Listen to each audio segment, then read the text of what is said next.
Hi everyone. So glad for you guys all to come out to Edge and to be here for our Marketing for Communities panel. I want to take some time to introduce myself. My name is Nama Palamont. I'm one of the co-founders of Feds of Tech, and my co-founder Manya and I started Feds of Tech a couple months ago just to bring together a community of fashion creatives and technologists within New York City, and to allow people to meet their next co-founder or to just learn more about fashion tech and host events just to highlight many of the founders and leading startups within the fashion tech space. So I am thrilled to be here with all of you and to be highlighting, marketing and how marketing is present at major and really cool fashion tech companies and also marketing agencies. So I wanted to kickstart it off and let our panelists introduce themselves.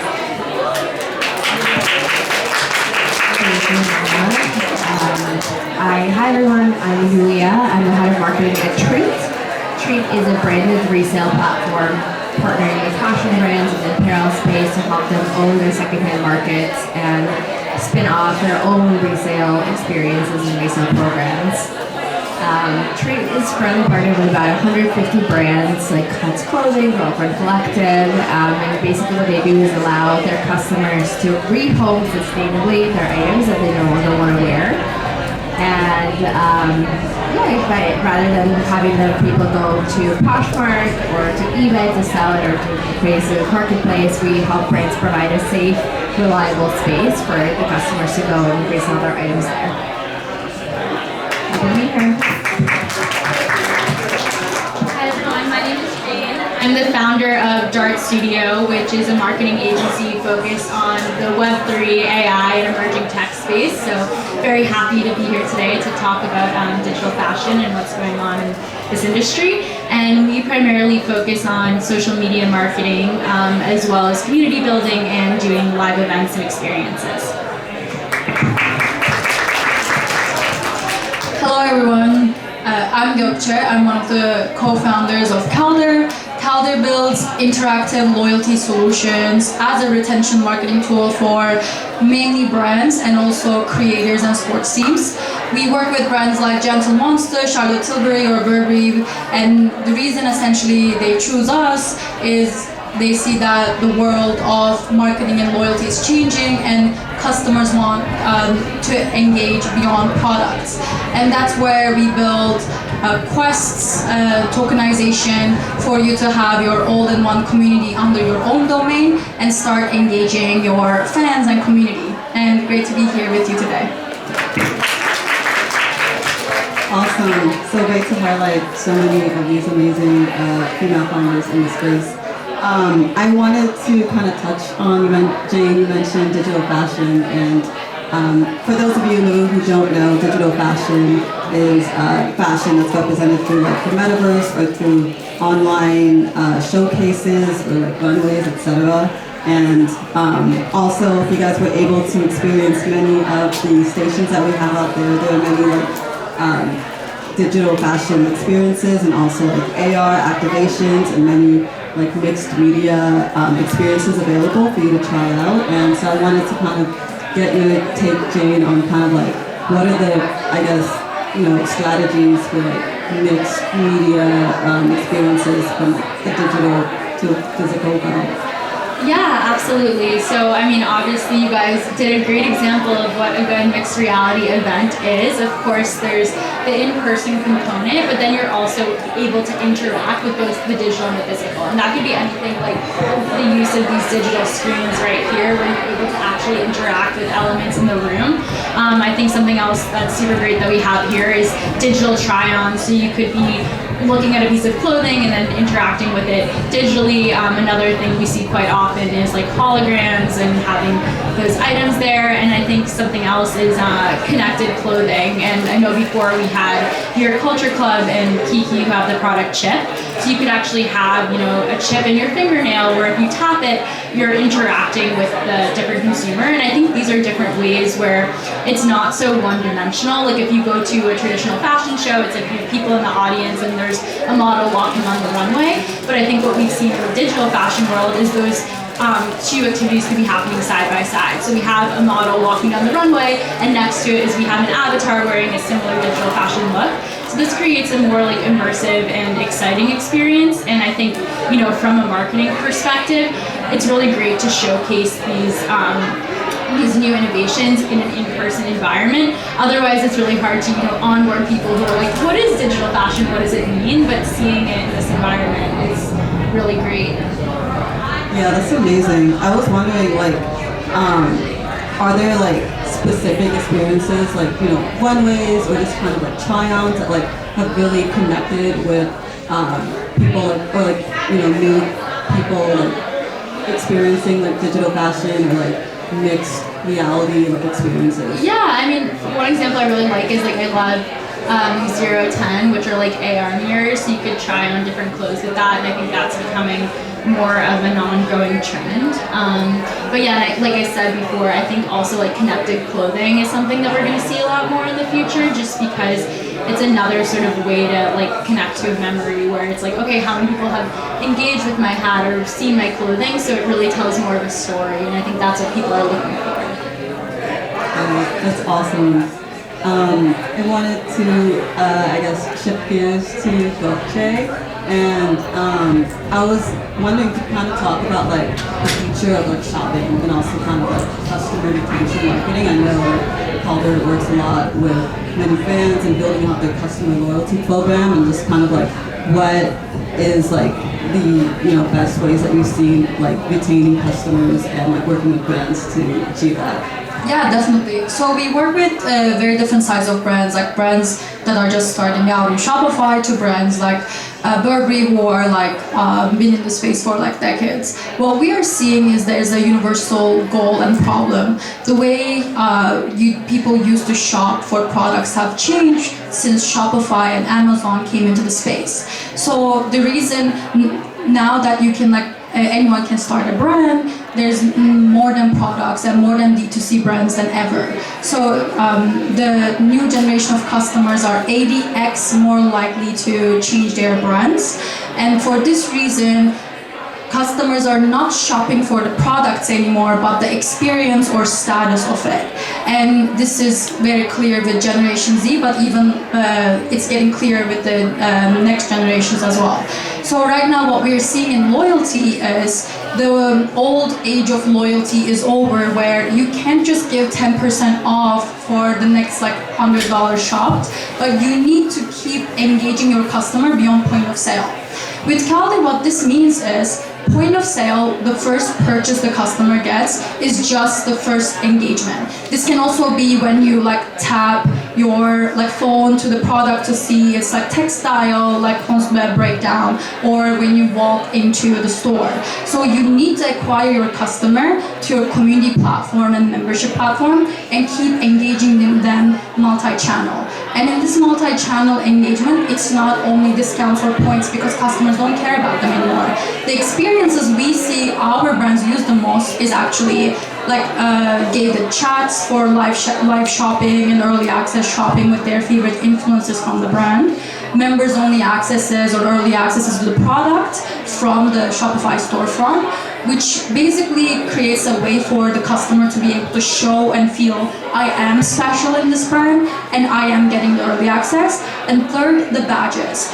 We have built badges integrated to the products and also your status, similar to Duolingo that you can imagine, and built in one-click shares for people to be able to share their memberships and products with the world. And what we have seen is the reasons people still buy Skims black a sweater compared to the same in Amazon is because they want to showcase that, or they want to connect with the community that also buys that. And if you help the brand to be able to showcase that, then it's a retention loop that people can benefit from via gamification and then engagement channels. Awesome. Yeah. I mean, you mentioned like Duolingo, and I don't know if like anyone else has been traumatized by the Duolingo owl. Yeah. And I feel like that was like a marketing tactic that Duolingo used, and I was just curious, like, what have you seen like different companies like tap into? I guess like Duolingo use Sphere, like are there like alternative like marketing tactics that like you've seen brands tap into for customer retention?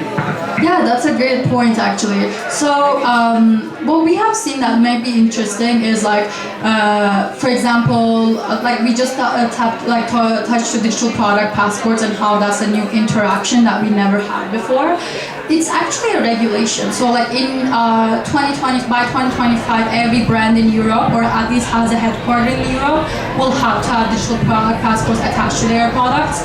But what we're seeing our brands, like especially in this case, like for example, Gentle Monster do is like they are using this regulation, which is like very annoying to a lot of brands on it, and like sounds very like boring and cumbersome to the customer as an acquisition and like kind of engagement or a fun point to be able to interact with their like immersive world. So they're using this like surprise and this regulation as a surprise and delight moment when customers expect it the least. And these type of experiences essentially leave customers with a delight to come back. And I have never seen fear yet, but like like Duolingo gamification can also be annoying, so maybe we will see this with badges and streaks we have with Calendar soon. And the other we've seen is like a kind of like layers of belonging and intimacy. Like we really look at loyalty in the Maslow's hierarchy of like kind of belonging, and what we see is like the best loyalty is when like you can build a small group of subgroups, and like with like maybe like 100 to 500 people, where people can still belong and have multi-dimensional experiences, and keep engaging beyond the purchase. And that's kind of like, we call it even like intimacy beyond like loyalty, because they're there for the small group of like people. Yeah, there's like so much to learn about customer loyalty. So like for like the vast introduction, Gökçe, Yulia, I wanted to kind of like bring up Treat. Treat is like a white label branded resale for other brands, and I was wondering like, how does branded resale like drive customer loyalty? Yeah, definitely. Something that you said about brands wanting to engage with a customer beyond that first initial sale. Branded resale is one of the ways that they can do that. So essentially, currently, brand sells an item to a customer, and who knows what happens to that item. As far as the brand is concerned, they don't really know. They can't track whether that item gets sold somewhere, whether it gets donated, whether it gets trashed.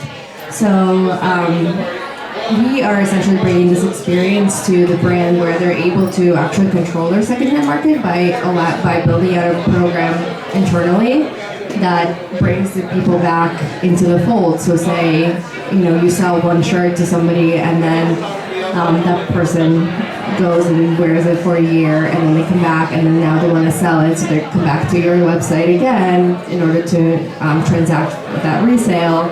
And then as a seller, you get a choice to get cash back or credit back to the brand. So then if you choose credit, you actually get credit to shop something new. So it kind of brings you back into the fold several times, keeping you loyal. So that's one of the ways. But yeah, I think it's just like such an interesting thing, because beyond not seeing the data, a lot of the brands actually are not interacting with their customers in that way. Like they kind of know that this is happening. They know that there's a resale market outside of their grasp, and they know that people are reselling their stuff on Poshmark, and they don't like it sometimes. Sometimes they can resell like an expensive dress for like $10 versus hundreds that it's worth.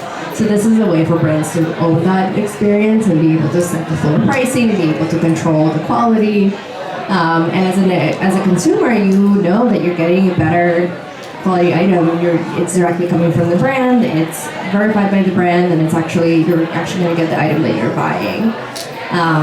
And yeah, so that's one of the ways to drive loyalty for resale. It's just really all about bringing people back into the fold. A second way is just meeting them where they are. A lot of people are craving sustainability right now, especially the Gen Z population is so focused on sustainable shopping. They love their thrifters. They love secondhand shopping. So if the brand is not giving them that outlet to shop in that way, then they're really missing out on that customer essentially. And so meeting them where they are is just saying like, hey, we hear you. You like shopping more sustainably. Shopping resale is more sustainably. We have a resale experience. Here we go. I'm wondering, you mentioned how like brands don't really get a chance to like tap into the data, or they're not aware of like the data available in like resale from their products. Like, is that something Treat offers to brands when you partner with them? Yeah, one of the benefits of working with us is we can actually offer data around what types of items actually gets resold, which is really valuable to a brand because you think that they are actually able to maybe make more of that item or maybe make less of that item and price it at a higher price point. All that data is super valuable because right now they're really not seeing what happens to the item after that first sale, and giving the ability to actually track it and be able to not only see where it goes but actually get a cut of every resale, because if they're providing this resale experience, we actually do a rev share with them. So they get 5% of every sale. So it's kind of they're making money off of that item once, twice, 3 times sometimes in some cases, which is pretty cool. Yeah, that's really cool. I think resale is just like going to, isn't it going to like astronomically like improve over the next couple of years? Oh yeah, resale right now is growing 11 times faster than retail, and by 2027, which is in just a couple of years, it's going to be a $350 billion industry globally. So I think it's one of those, I'm biased, but I think it's one of those things where if a brand doesn't jump on resale right now, they're going to really miss out in a couple of years. It's like super exciting. I wanted to, I guess, pivot back to Jane, and you were talking a lot about like mixed reality experiences and just kind of mentioning like, you know, try-ons, etc. I would love to know just kind of like what's the future of like mixed reality experiences? Like how are people going to interact at events and such in the future?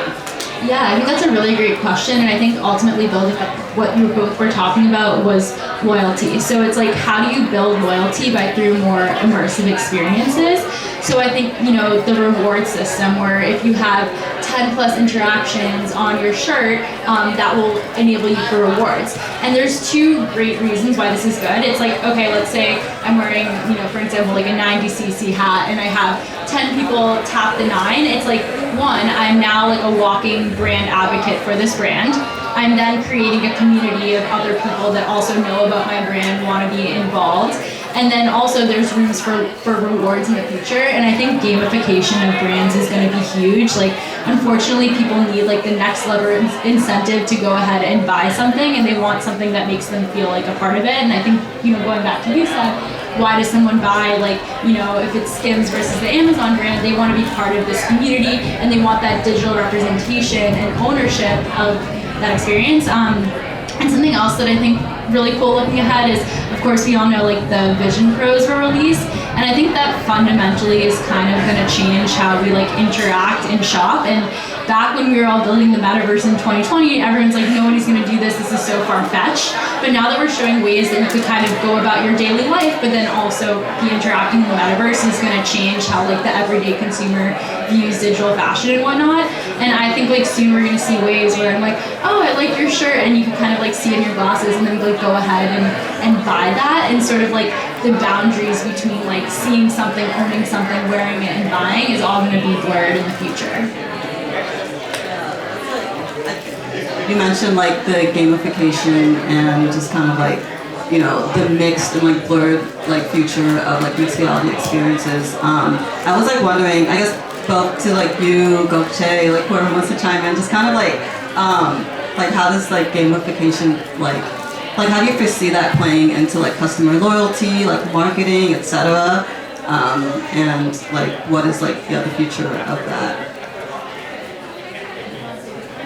You can follow up from your brand. Okay, yeah, definitely. So what we see gamification aspect is essentially like as a core player to how like we can keep customer coming back. Like we like started the conversation by saying like products are not like and cannot be the only acquisition point to your brand anymore, and that's because like most of the product offerings, if you just have a simple Shopify storefront, will not differentiate from the rest of thousands of pools of customers and pools of brands that are around the world. The way we see gamification playing in is one, the data layer, two, the retention layer. So if you want your customer to give you feedback, complete certain votes or quizzes, you need to make it interactive so that they are taking that leap to complete that quest. And in Calder, we actually call it overall quests. We have around 100 integrations from referrals to quizzes to votes to gated live shopping chats. And what we are seeing is if there is a direct community interaction and a win that a user can put it on their profile and connect with others on that shared award, then that gamification will lead around nearly 30x engagement. So an average loyalty tool has normally 2% engagement. Think about thousands of memberships you joined and forgot. And what we are seeing is if you build the gamification aspect to your community tool well, then you can come to a place where your top fans or top loyalty members can visit, 1 in 2 members will visit your membership at least once a week. And essentially award systems and community systems are very core to that. And the second aspect to that is actually what we're seeing in sports is Calder sports customers, the ones that use the gamification element the most are the ones that can't go to the games. Because if you can't go to the store or go to the games of your favorite team, then you need to connect with a community or show off your profile badges or Reddit-like avatars to still feel like you're part of that group or cult.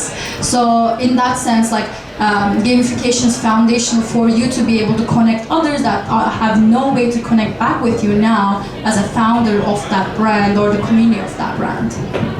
Yeah, so gamification just has a lot of ties into community building overall, and I guess on that note of community, I know many brands have I guess third-party resale, secondhand shopping going on, whether it's on Facebook or Poshmark, etc. And Treat really wants to draw that disjointed community together. So I'm just wondering, Yulia, what's your take on why, or I guess the draw for brands to kind of bring in that community?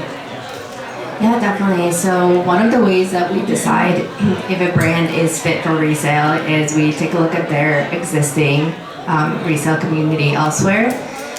Don't know if you guys are familiar, but there are a lot of buy, sell, trade groups that happen on Facebook. It's literally just people who are exchanging items, or they're saying, hey, I have a bag in this color. Do you want to buy it? And those communities stem out of love and loyalty for that brand, that they love these brands and they're finding one another, just like these girls said, that the community feel and affinity is so strong. So what we find is that brands, we come to brands and we say, do you know that you have 100,000 people on Facebook in this group buying and selling your stuff? And they're like, no.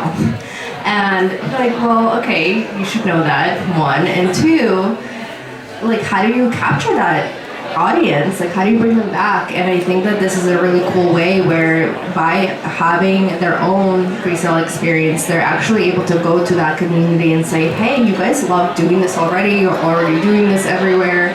Why don't you come on over to our site / brand.com/resale, for example, and sell it there or buy it there. And it's just such a better experience, and I think that we've had a lot of success converting these groups to being their resale followers and shoppers, because they're already engaging in this community. So this is just a way for the brand to make that easier for them. So it's just a way for the brand to really meet them where they are again, and have this turn this into an actual official thing, which is cool. And one of the things I wanted to add is that to the gamification aspect of things, I mean, we actually integrate with a lot of loyalty companies as well, but resale can also be gamified. So if you do build it into a platform like Calder, for example, you can actually give points to people for for reselling something, and it's essentially to incentivize people be a little bit more sustainable and like, okay, cool, you bought this dress yesterday, a year from now, come back and resell it, and you get 300 points rather than just discarding it or just tossing it aside. So definitely a lot of like ties between like Calder and Tree, and like so many ways in which marketing can be used. I wanted to ask like Goche, I know you mentioned a lot about just community and like brand building and also just like customers too, and like all those interactions. I was wondering like what is, I guess, is there like something, is brand to customer interaction more important than like customer to customer building, or like what's like, I guess, the optimal way that brands usually target their community building? Yeah, that's a great question actually. So what we have seen is like most of the brands come to us either like when they have tried to use like a loyalty tool before and like or try the retention marketing strategy. And if you really look at the core of it, retention marketing is basically saying people like me or people tried me and like I want to keep them coming, and then I want them to keep like loving me, and at the like kind of epiphany of this, you're like what we call like cult like following brand, and you're not enough or you're not like scaling your engagement well. So what we're seeing is the first like kind of version 1 of this was essentially like yacht or smile like loyalty, where like you give 10% or like give them an email saying shh insider like you got a discount, and that made them feel special. But now that that's not enough, we're seeing like essentially first brands want to scale their like brand to community top-down interaction, but after in the long term, if they want their loyalty and community building to be scalable, they have to build the mechanisms for community to community engagement, because that's the only way the community can keep others coming in and you can have an exponential growth without having brand marketing dollars spent. Like when you can build such good, like let's say 100 true like loyal fans or 1,000, then they will do the moderation and work for you to manage and scale your loyalty. But it's not going to be a one-day job. It's going to be a long-term aftermath of building and investing in your community and loyalty tools. Calder has like an interoperable like community, right, where like so brands can like collaborate with each other and also kind of like tap into like other brands' communities. Like, can you talk about like, I guess, the experiences derived from that? Yeah, definitely. So Calder in the back end uses blockchain technology for reward exchanges, and there's 2 main reasons for this. We are building like this shared standard for rewards, so that by just tapping off your Apple Wallet, you can spend your Godiva rewards in Starbucks rewards in like Nike, and all partnered ecosystems one day. And what we are seeing is though, like the version 1 of this, where like you were trying to build liquid markets around rewards, never worked, because a Burberry will never work with Walmart, and you need to let the brand decide their partners. And we call this a consortium. Like if there's a consortium around like 10 brands and another partner like Adidas wants to enter that consortium and Nike is already in that group, Nike needs to allow and be part of the like acceptance on that group for the rewards to be exchanged. So in this way, what happens is loyalty is not only a retention strategy, it's also an acquisition point. So one of the like my favorite quests and experiences through Calder was when Chinatown Market, which is an LA-based brand, partnered with Le Benjamin, which is a Europe-based brand, through Calder, and they were able to create, like basically post both experiences of a members-only product access, where only if you had both memberships from both brands, you got early access and you were able to spend your rewards from each brand. So both like for reward utility and unlocking experiences, brands love it because it's like more acquisition. Like if I can target, like if Golf Wang can target like another brand that like Burberry's customers, all the better. And on customer side, customer love it because they have more utility for their rewards and more experiences to unlock. So it's we try to build this win-win for both the brand and the customer. It's nice that you touched on, like, I guess, customer acquisition also. I guess maybe like an open-ended question for all of you. Like, what do you think is like being done right now to shift, I guess, brands' marketing strategy from like customer acquisition to like more customer retention based marketing?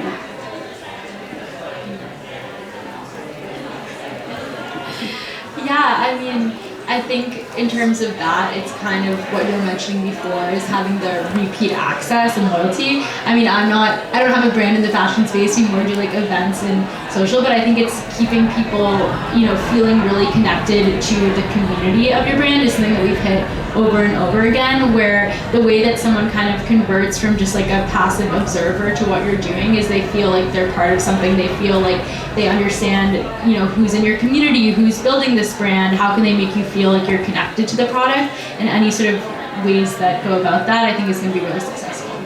I'll throw it to you. Thank you. Yeah, I totally agree. And also, there is just a study that said that it's actually a lot cheaper to retain a customer than it is to acquire one. So I think every brand has their budgets are pretty strapped. So their focus is now on retention because it's cheaper and ultimately much more ROI driven towards the end. So there's ton of things that they can do to retain a customer, such as creating awesome experiences or loyalty programs, or trying things like brand resale to bring them back. In terms of acquisition though, one of the things that we always get asked is if a brand creates a resale experience, will that cannibalize their customers? Like, will people just start buying second-hand items versus the first-hand items? And we actually haven't seen that. It's funny because I think resale really attracts a different type of customer, like a thrifter who was never shopping the brand firsthand in the first place. So it's actually a cool acquisition channel because now that the brand is offering this lower priced affordability to kind of barrier to entry, they're now suddenly appealing to this thrifter, saver, bargain shopper that maybe hasn't been shopping before. So they're now becoming a customer of the brand and perhaps even just trying something secondhand, maybe liking it and then coming back and buying it full price later on. So it's actually a really pretty cool kind of sneaky strategy there. It's like using customer retention to acquire customers. Yeah, it's a little backwards, but it works. I don't know, Coach, you had any? Yeah, definitely. So I think from acquisition side, like what we're seeing is like basically to what Yulia said, like acquisition and retention actually like goes very much like hand in hand.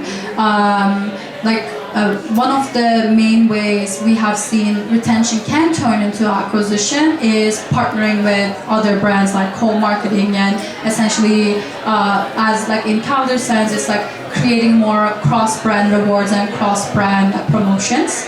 And this way, essentially, you are opening to new markets and new ideal customer personas that have never known your brand, but were still synergistic with brands that customer was excited about.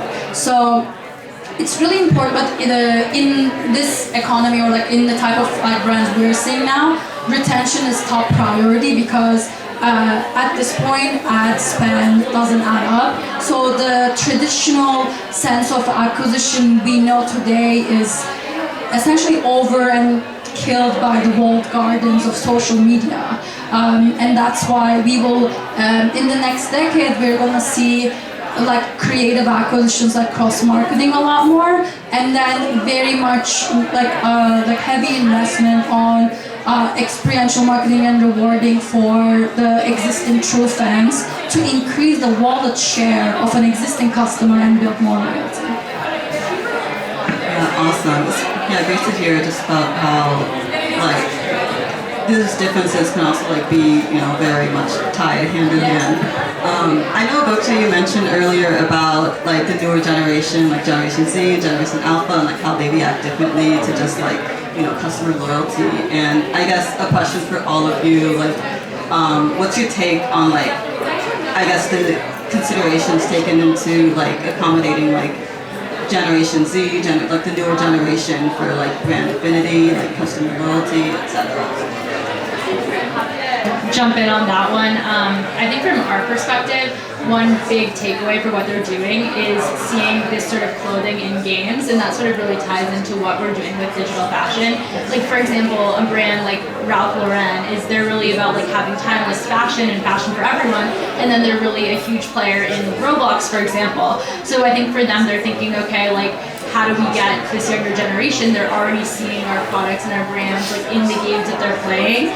And then what I also think is interesting is this generation is used to spending money in game. And I think for a lot of people our age, like the concept of like, okay, the value of a digital good might be more foreign to them, but I'm really interested to see the shift as this younger generation that's like they grew up, spending money on Fortnite skins. Of course, that's sort of going to translate as they grow up and how they're spending. So I think that's one of the big shifts I'm seeing.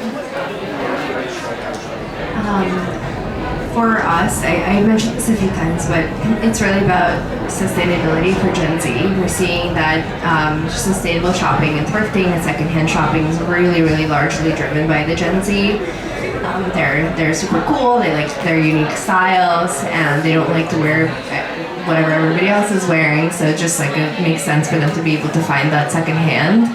And I think that this is just an opportunity for brands to get in with the Gen Z, and by being able to offer this resale experience, by being able to offer a secondhand section in their stores or a whole resale experience, by giving them the choice to shop more sustainably, by giving them a choice to buy something that may have been, like an old item or like an archived item, like a snack, something really cool.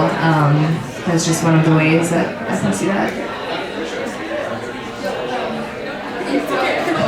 Can you hear me? Okay. In Calder, we essentially like separate this into 3 paradigm shifts. So we actually have an article about this called like Brands 3.0, and which is in context with the title of the where we are too. But Brands 1.0 was essentially when the first like brands like soap brands and utility-driven brands that came out, and like the only way we could shop were like our kind of corner stores, and it was very utility focused. And Brands 2.0 was the era of D2C marketing, where ads could get you infinite amount of customers. Shopify came out, and we built the rails of freedom to build a brand from wherever you are or whoever you are. Now the last shift is Brands 3.0, where the brand needs to offer co-creation and engagement, and the money is not the only currency, but engagement is the new currency. So what we are seeing with the new generation is, one, they want their engagement to be monetized as the customers. So they share your product experiences, they join your Roblox, and they join these communities if they see the satisfaction of an award or status that's worth using. And this can be like either spending that reward or feeling good that they have that status, or that they have a voice in the brand. And this voice can be that like they are voting on your next product, co-creating an early access, or deciding on your next sustainability action. And being able to scale that co-creation and essentially engagement will be the new era of building a brand from bottom up. Yeah, there's so many like great engagement that like Coach Shane touched on, like that like the newer generation is definitely like seeking out for like brand affinity. And it's funny you mentioned Roblox. Like my nephew, like every Christmas, like he always asks for like Roblox points or whatever instead of like money. And so like that's like their actual like social currency. And same thing with like resale and like, sustainable shopping, where like the newer generation like really sees value and like, oh, like this is a cool thrift find that like I sifted through like the Goodwill bins to find and everything. So like it's like it's super cool to just see how like the newer generation is like reacting to their affinity to brands. But yeah, that was all of the questions that I had for our panelists. I would love to open up the floor to the audience for any questions.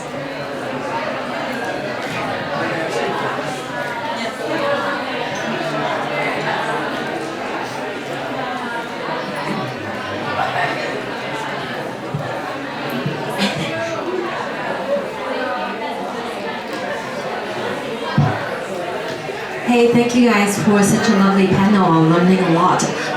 The retention program sounds like a really good strategy for brands. I do come from an Asia background, so I like Asia retention program. We call it private domain. We're doing it like huge in China because it turns out to be ROI so much cheaper than like the public domain because in China traffic is just so expensive online. So yeah, I do definitely think it's the trend here. But the question is really, so if any brand here, say the CMO or the marketing head, are thinking about the retention program, how do they start? Not just the execution, but just like they're thinking about it. How should they start, or what are the resources they should start? And secondly is that if they do not want to launch the program, what are the changes is going to be? Say for example, for the agency industry or for their internal organization. I think because it's going to change, because in China, like I do see a lot of changes. There are agencies are having private domain practices. There are like brands in their organization. There's like a private domain teams already. So I think it might be a future for all of us. So that's it. I can get started on this. Great question, thank you. What we're seeing on the calendar front, since we sell to these brands starting their journey to think about retention, is that the best way to start is definitely, most of the time there's a brand marketer in-house in the brand, essentially delegated to do the research. And most of the times, if they're Shopify-led, they will be looking into Shopify app ecosystem, and depending on their annual recurring revenue, they will be looking up the enterprise ladder like SAP and like others. Or if there's like only in Shopify, they will look at like Smile and Yotpo. But what they will start seeing is that one, how do I differ from all these tons of rewards out in the world? And two, how do I keep it simple? So whenever we help a brand to like start in their journey, for example, Charlotte Tilbury had a totally different like loyalty app before we met with they met with Calder, and their biggest problem was that everyone was very confused about the point system, exchange rates, and how to use it. So on the high level, I would really recommend to any brand starting their journey is what are the 3 to 6 benefits you want to give to your customer that you think they would love to have, and what do you want your loyalty rewards to be used for at max for these 3 to 6 benefits to keep it simple to start with, and then iterate on it so that instead of setting a very complex structure, adding these new additions every week or month will surprise and delight the customer more than just bombarding them with information once they acquire. Because the biggest problem with loyalty programs is more than 50% of customers churn after the first couple months. So it's much more important to not overdo it at the start, but keep engaging them every 2 weeks or every month so that there is something to come and be excited about. Yeah, that's an excellent segue. I think speaking of loyalty points, I think we've seen a lot of,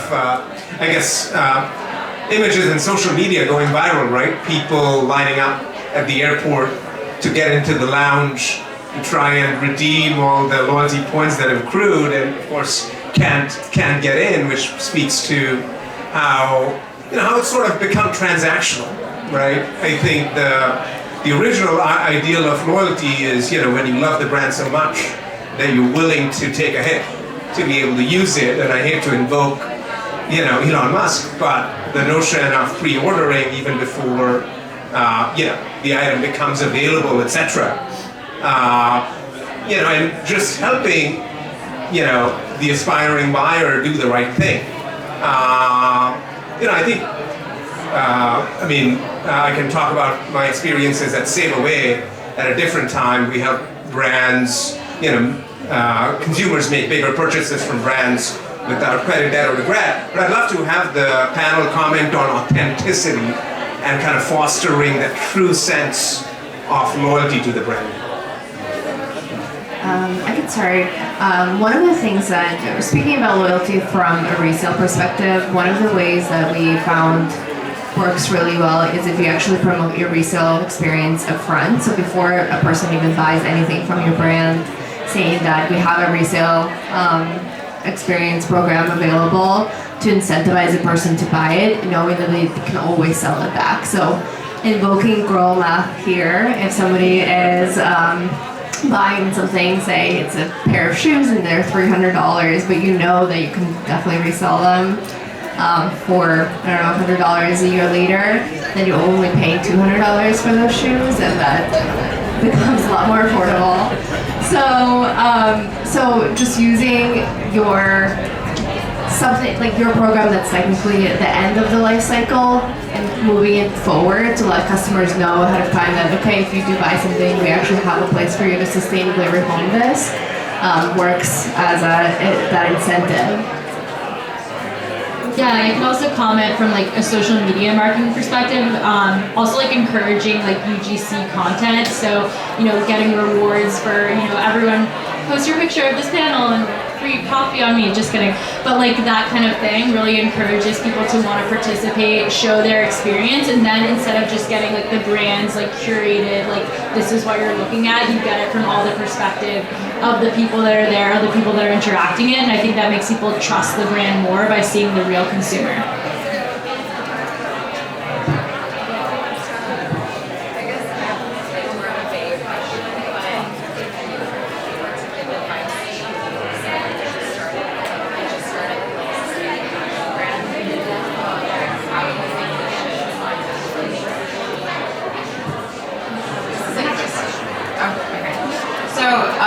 I guess like a general question, if someone was starting out their own sustainable fashion brand, how would you recommend them to find their target market today? Yeah, so I can, from our perspective, what we're seeing with like smaller brands is like, in 2 years ago when we started, I was actually seeing like one of my like close friends, like beauty brand, like starting up and like using like Calendar only for their like 100 like members.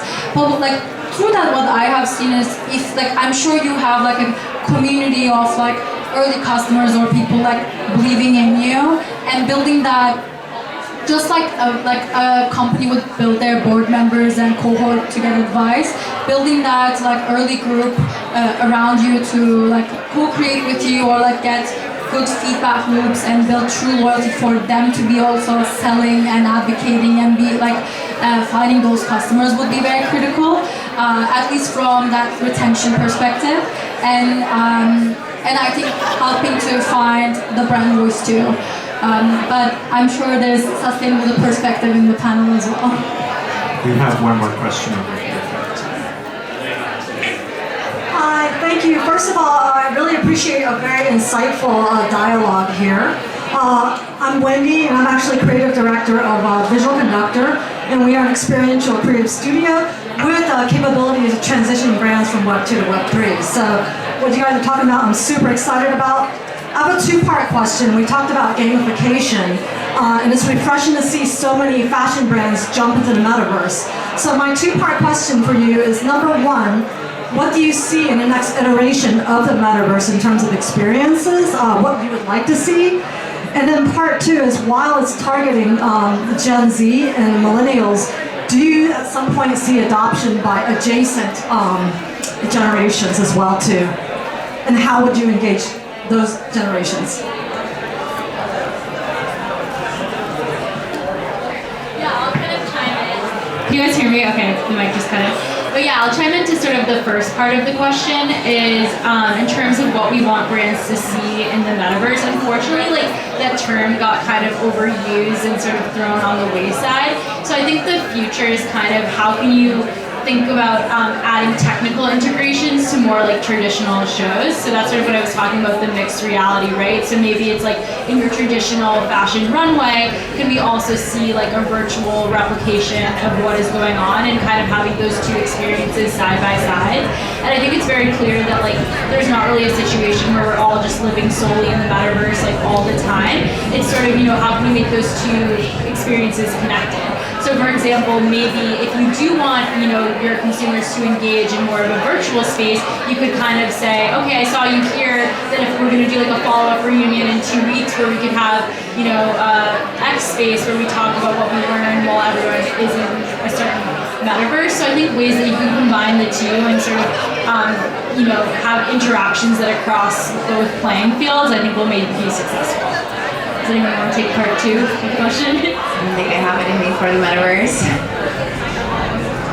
Yeah, I think I can add to that. And like what I am seeing scaling through like edges on like our partners is that actually like to what Nama said, like in different realities like games. Like for example, if there's actually like an award to win or a point to spend, like the newer generations are much more excited about that. And then building that like in that virtual reality, like spend and earn like mechanisms really helps for people to keep the engagement going, and also the ability to also take that status or win or like your experience and be able to represent that in social media is very powerful, because people love to show where they attend or what they engage with. So building those rails for one-click shares or like in those like Roblox like type of like mini games will be very helpful. Awesome. Well, I think that's all the time we have for today. Thank you so much for coming up. Thank you so much. Feel free to flag down these 3 lovely ladies to learn more about Calder, Dart Studio, and Treat. Thank you for coming to Edge.